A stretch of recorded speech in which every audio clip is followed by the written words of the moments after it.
This week's message is called Moses' Trouble, and that might cause you trouble because you think we fixed Moses' trouble last week. How could Moses still be having trouble, and why are we still talking about it? Well, this is a different kind of trouble. There's a different meaning to this, a double meaning, I should say, because Moses does have troubles. We have explored them, that's true. Some are his own human challenges that we have learned from, but the truth is Moses' troubles are really honestly caused by the people that he leads. Now, we can't completely deflect the blame, but the people cause Moses trouble, which then causes him personal trouble. Now, isn't that life, though? Anyone ever be troubled by another human being? Well, I wanted to call this Moses' triumph, but we'll see here there's still a little bit of trouble. He does triumph in a big way, but yet again, here we get to observe the most humble man of all time. You know he is that, right? He said he was. We get to see him learning some lessons in leadership and psychology and submission to God, and it all centers on his trouble. But this might be the biggest trouble Moses has faced yet, because this trouble has a name. Korach. You know the name? It's this week's Torah portion. Korach. And, you know, it's not really for the nation as a whole, but for Moses as a man, this is a big trouble. In the end, Moshe Rabbeinu, our teacher, will indeed teach us some lessons, which are actually just as applicable today as they were 3,500 years ago in the desert, Bamidbar, in the wilderness. The timing, I want to clarify something. I told you last week that some opinions suggest that Korach, this incident with Korach, which I hope you read the Torah portion, but if you didn't, I'll make some sense of it for you along the way. But some opinions suggest that Korach happened before the spies. Okay, that it was the grumblers, Korach, and then the spies. Well, really, honestly, the majority, I think most opinions have it the other way, which is more logical. That there was the grumblers, and then there was the spies, and now Korach and his group come along as a result of that Moses was blamed for the failure of the spies. He was deemed unable to lead. So some of the leaders then led a revolt against him. They stood up and said, you can't do this, which there are some indications in the text that this did happen after the spies. So big surprise. There are some conflicting opinions about the interpretation of when and what happened in the Bible in Jewish literature. Can you believe that? It happens occasionally. But there are some further clarifications that I want to make. Korach, the Parsha, starts in Numbers 16, and Korach kicks off the challenge to Moses. But there are actually 3 challenges that are happening to Moses from 3 different groups. Do you know who they are? There's Korach, number 1. Korach, son of Ishar, son of Kohath, son of Levi, along with Datan and Abiram, that's the second group, sons of Eliab and On, son of Peleth of Reuben, took 250 Israelite men, leaders of the congregation, chosen from the assembly, well-known men, and they confronted Moses. So Moses is getting nailed. Moses is getting hit from Korach, he's getting hit from Datan and Abiram, and 250 well-respected men in the community all come to Moses and say, dude, not going well.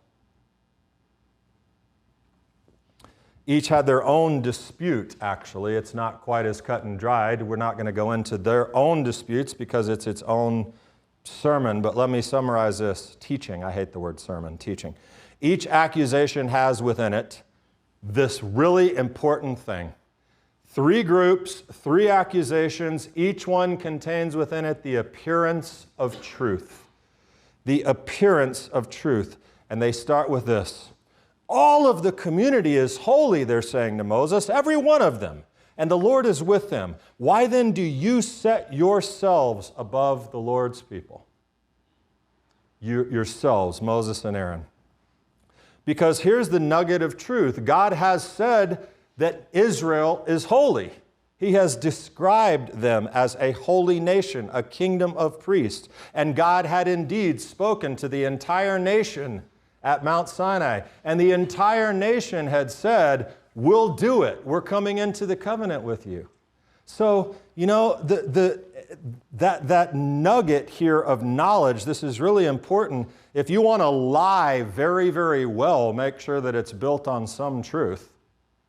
Because here's the deal I love these two quotes, both from authors, American authors.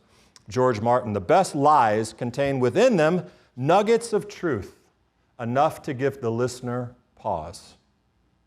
Make it just sweet enough that you can get somebody to latch onto it. The other one, the best lie is wrapped around a core of truth. Michael Scott, not from The Office. Korach was smart. Korach, unlike Michael Scott from The Office, Korach was smart. His approach was ingenious. And while his accusation was built on truth, his intention was something altogether different. Do you know what Korach's true intention was? Power. Power.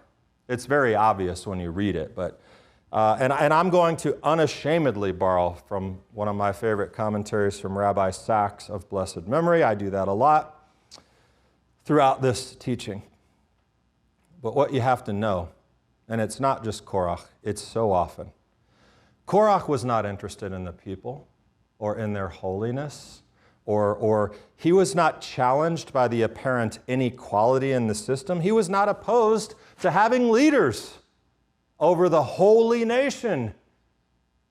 He just wanted to be the leader. He wanted to run the show. He wanted to have the power. Moses clarifies that and tells us in the text. Moses said to Korach, "Hear now, you Levites, is it too little for you that the God of Israel has separated you from the congregation of Israel to allow you to approach him in order to perform the duties of the Lord's tabernacle and to stand before the congregation and serve them?" In other words, Moses is saying, you already have privilege and position. You already have some unique power. You get to be leaders in the congregation already.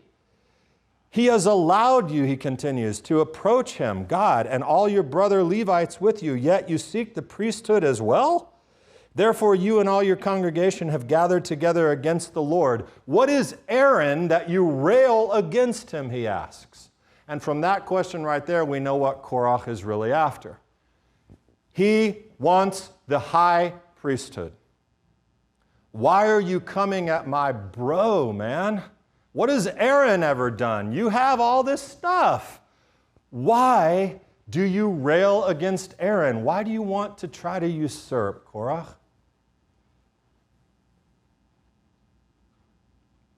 This was not about equality.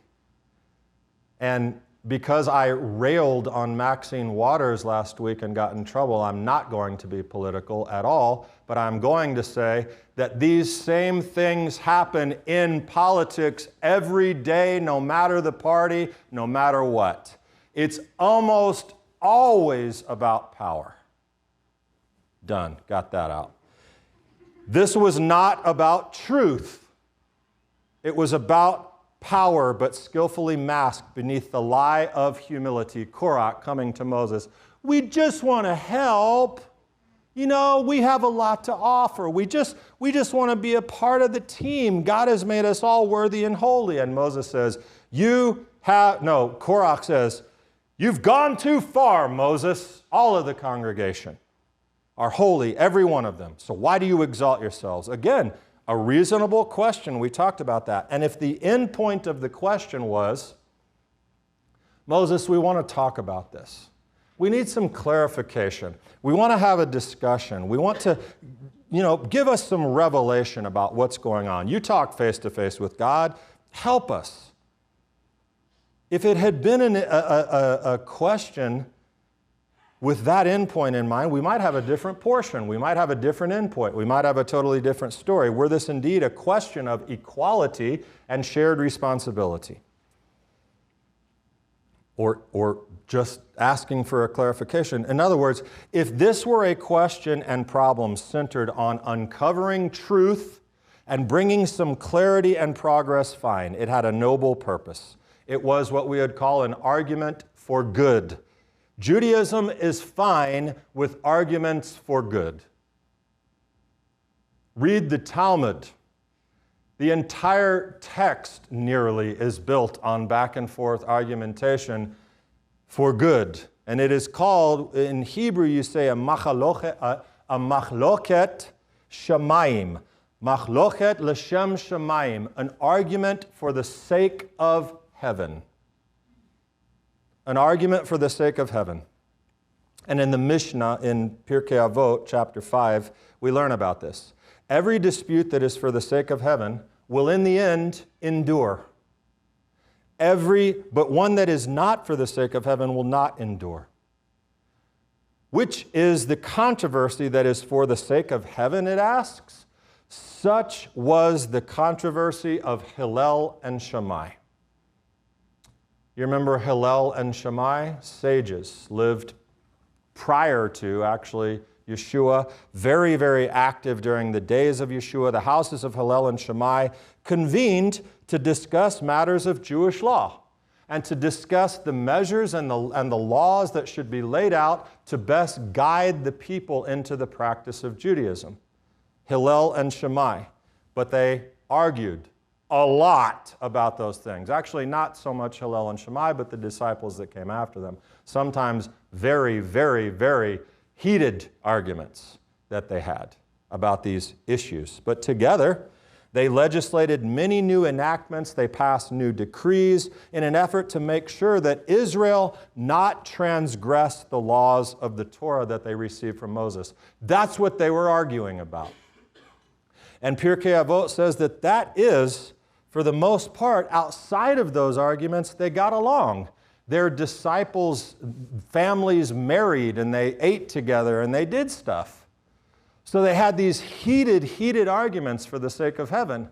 But outside of that, they weren't involved in power struggles and these types of inane struggles. So that, the Mishnah says, is an argument for the sake of heaven. They are for the people, not for the power. And hence, in Mishnah Avot, it continues and says, okay, if Hillel and Shammai is for the sake of heaven, what is an example of a machlochet that is not for the sake of heaven? Can you guess which one they highlight? Korach. Such was the controversy of Korach and all his Edah, his congregation. In other words, this is a self-serving conflict. It is not about God. It is not about the people. It is not about equality. It is not about peace. It is about power, which interestingly brings us back to Moses. I'll ask you these couple of questions. Have you ever been ganged up on? You ever been attacked, accused, embarrassed by people? Have you ever been accused for things you didn't do or things that you had to do by responsibility and yet someone, made you look bad? Have you ever given all you had to help someone only to have them turn around and spit it in your face? Have you ever been verbally or physically slapped in the face by someone else? Have you ever been falsely accused? Has anyone ever tried to manipulate people to think a certain way about you?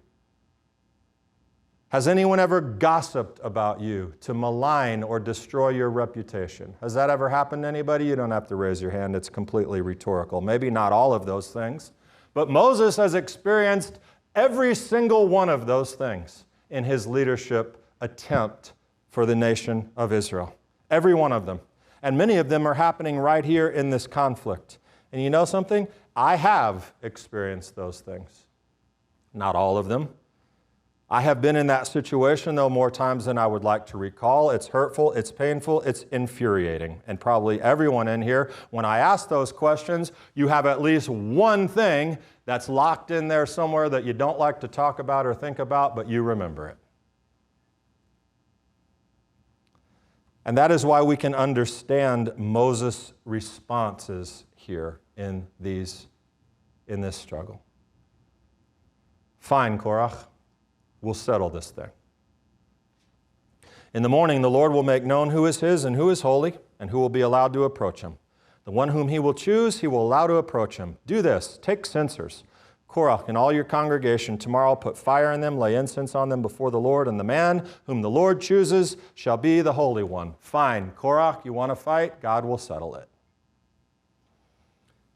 But that's not really the end of it. Because that really wasn't the key threat that Moses faced. I said it was one of three, but there was one that particularly ticked Moses off. And it was those two dudes, Dathan and Abiram. Moses, out of humility, asked them to come and talk. They refused. They spit in his face, the leader of all Israel, the leader of the congregation, the one who had done so many things. They said, no, we're not going. They rejected him. They destroyed his reputation publicly. They said, you're a liar, Moses. You said you were taking us into the land of milk and honey. You're a liar. You haven't taken us anywhere except out here to die. We're not coming anywhere close to you. And Moses' understandable human response, do you know what it was? That's it. Moses was angry. That's what the text says. Moses was angry. And he said to the Lord, pay no attention to their offering. I've not taken one donkey from them. I've not harmed any one of them.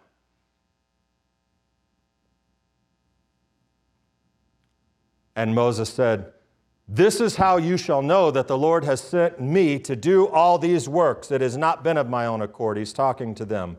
If these people die a natural death, or if a natural fate comes on them, then the Lord has not sent me. But if the Lord creates something new and the ground opens its mouth and swallows them up with all that belongs to them, and they go down alive into Sheol, then you shall know that these men have despised the Lord. And we feel the response in our gut. When someone does that to you, when someone embarrasses you, when someone puts you down, you want to say,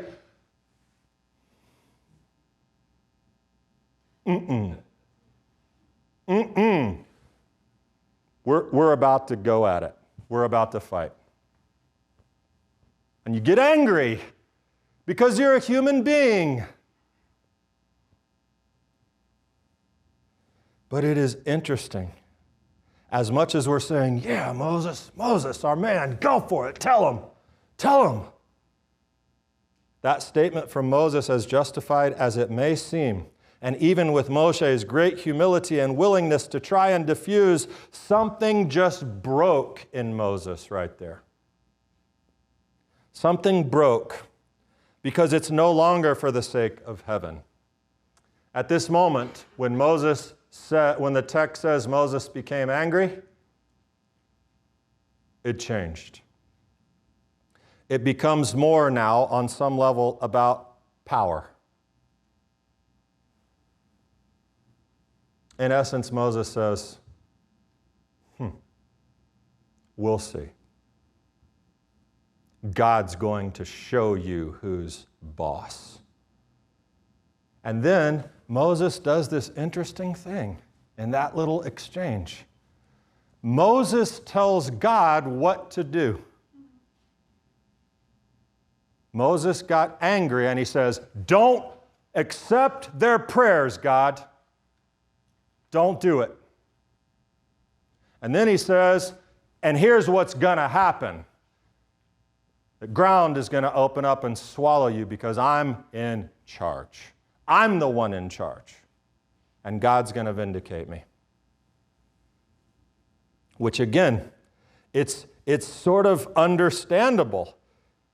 If God kills you, you'll know I'm supposed to be here. Now Moses and Aaron, they interceded for the people and God spares the larger community. But these rebels, these two, they get exactly what Moses said they were going to get in his anger. Moses says, God, don't listen to their prayers, take them out. And God does. So clearly he's with Moses, right? And the punishment is deserved, and the coup was rejected, and Moses' authority, his power was preserved. And clearly the sages tell us that the rebellion was not for the sake of heaven, because it's all about power and manipulation and lies, and Moses was only doing what had to be done, but there's an unintended consequence that just took place. While Moses was above the conflict with Korach and said, God will settle it, now he's dragged into the conflict on a personal level. It has become about Moses on some level and Datan and Aviram. It's hard to resist. When you are backed into a corner, when you are attacked, when you are hurt, when you are angry, when you are in the middle of a conflict, it is not easy to step back and say, I hear you. Let me think. This isn't personal. They don't mean what they're saying. Let me stop. Let me think. Is this for the sake of heaven?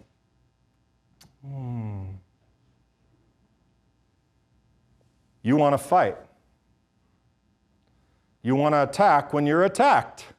And it's almost always personal when you're having an argument or a fight or someone is coming at you. It almost always feels personal. Because it is. They're saying things about you or people that you love, or what, even worse, really, people that you love when you have this, I got to defend. And it's hard in the heat of that moment to say, now, what is my intention? I'm about to take a step into this. What is my intention here? What do I hope to get out of this? How can this elevate me and God? That's usually not what we're thinking. The rules of engagement, we've all heard that. Like war has rules of engagement. Rabbi Shlomo Fari, who has a wonderful podcast weekly, talks just this week actually about the more important strategy is not the rules of engagement, it's the strategy for disengagement. That's really an important thing to possess. Every leader must have one, as a matter of fact, every human, and that is the ability to do exactly what I just said is so hard to do, which is to stop and think before your mouth opens or before you go with what your gut is telling you to do, because your gut is not always the best way to think. Did you know that? It's really not. I've done it a lot in my life, and man, I regret it. But the ability to stop and think, why? Why am I fighting this fight? Why do I feel this way? If you can just get that little bit of pause into your system in a conflict to say, why do I feel this? And why are they saying it? And that's obviously hard. But you know, so much in my ministry career, so much of the damage and accusation that has been attempted toward me has been by people, as my mom has always told me, hurt people hurt people. And so sometimes just being able to back up and say, why do I feel this way and why do they feel that way? What do I really know about this person? Why are they doing this? Can sometimes give you just enough pause to not go so personal. And Rabbi Fari talks about Moses' disengagement strategy in these conflicts with Korach, and you know how I agree on some level with Korach. He had a disengagement strategy. It was God's going to settle this with the incense and the fire pants. But I disagree with Rabbi Fari that he had a disengagement strategy with Datan and Aviram. He got sucked right in. He fully engaged. He jumped into the fray, and my goodness, I certainly would not have been able to resist myself, I'm sure. I would have been saying, oh yeah? Oh yeah? Not like Elijah Eisner either. God's going to show you. First of all, we never get to say what God's going to show anyone else. That's one of the greatest sins imaginable. It really is. But Moses You know, maybe God had told Moses what he was going to do. Maybe God gave him the plan. Maybe Moses knew, but that's not in the text. The only thing in the text is, oh yeah? God, don't take their offering, and the earth's going to swallow you up. I know he is. I know it is. I know it is. Try me, see what happens. Moses comes up with that. He comes up with this, the earth's going to take you out. We don't have it. And for once, the only time actually in Moses' life, we see him staking his leadership on this occurrence of a miracle. By this you shall know it was the Lord who sent me to do all these things. But it's interesting, I'll just read that again. By this you shall know it was the Lord who sent me to do these things, that they were not of my own devising. If these men die a natural death and suffer the fate of all mankind, then the Lord has not sent me. All the me. But if the Lord brings about something totally new, and the earth opens its mouth and swallows them with everything that belongs to them, and they go down alive into the grave, then you will know that these men have treated who? The Lord with contempt, he says. Moses still has enough in there to know this isn't really about me, but it is about me. But you're treating God bad too.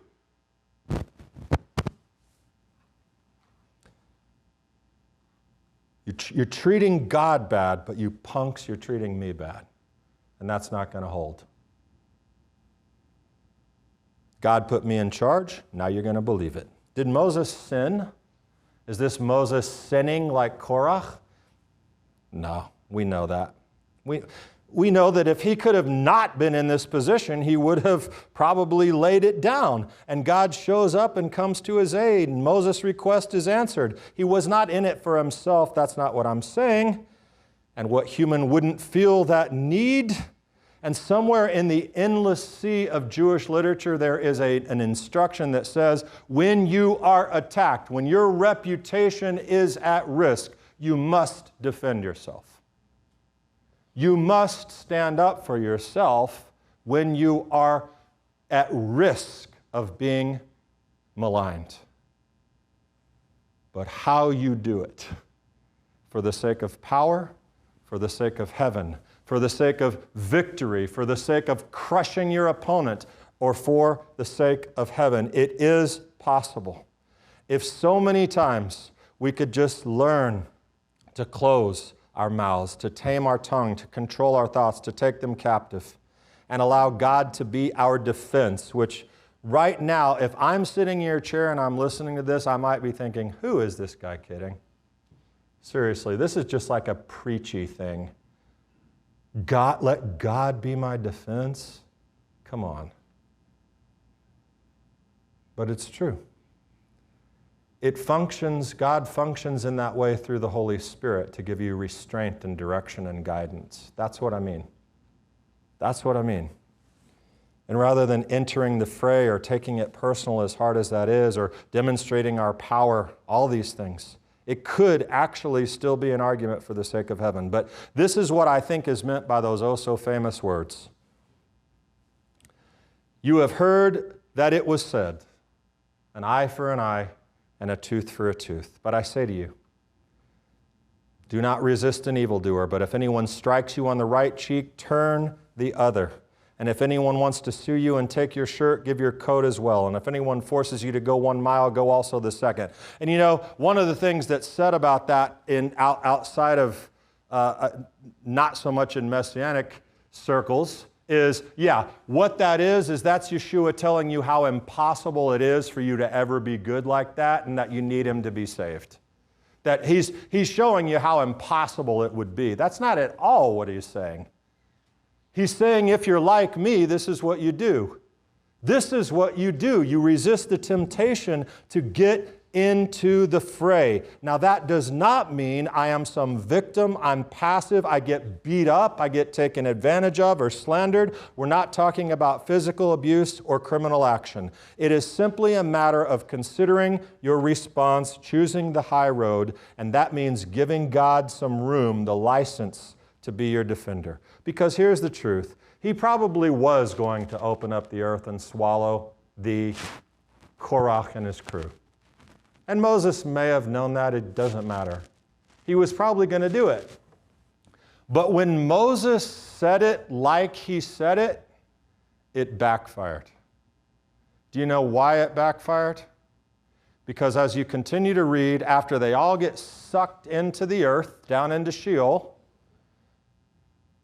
you read what happens next. 14,700 more people died because of that incident. It was just Datan, Aviram, Korach, the 250, their families, all sad, yeah.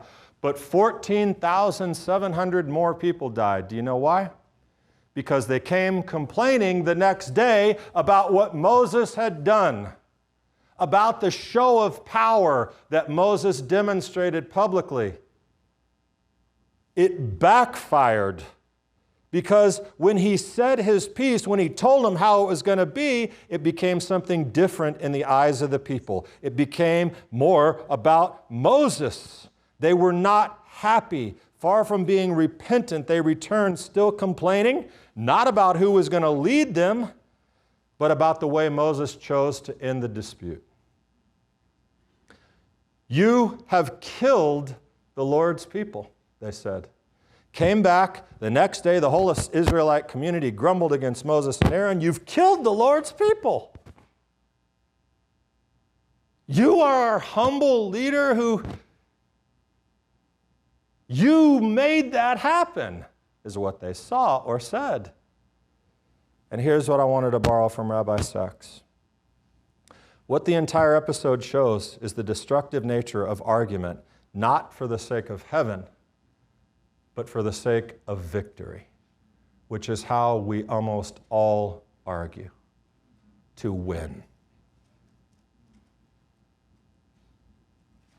In such a conflict, what is at stake is not truth, but power, and the result is that both sides suffer. If you win, I lose. If I win, I lose. Because I have diminished you, and in turn, diminished myself. Even a Moses is brought low, laying himself open to the charge that you've killed the Lord's people. Argument for the sake of power is a lose-lose scenario, and the opposite is the case when the argument is for the sake of truth. If I win, I win. But if I lose, I also win, because being defeated by the truth is the only form of defeat that is also a victory. And it's almost as if Moses recognizes this and he intercedes, because at the end of the day, Moses is a hero. He is always a hero. Get away from the congregation that I might consume them in a moment. And they fell on their faces, Moses and Aaron. They said, no. Take your censer, put fire on it from the altar, lay incense on it, carry it quickly to the congregation, make atonement for them. For wrath has gone out from the Lord, the plague has begun. This is after they came complaining. God unleashes a plague. So Aaron took it as Moses had ordered, ran into the middle of the assembly where the plague had already begun. He put incense and made atonement for the people. I love this line. He stood between the dead and the living, and the plague was stopped. They still cared, of course, but it's more than that. Something happens after this where we see Moses change, mature, become Moses again. He gives it back to God. Because the argument ultimately, the argument of Korach and Datan and Aviram and the 250 and everybody else is ultimately settled by God.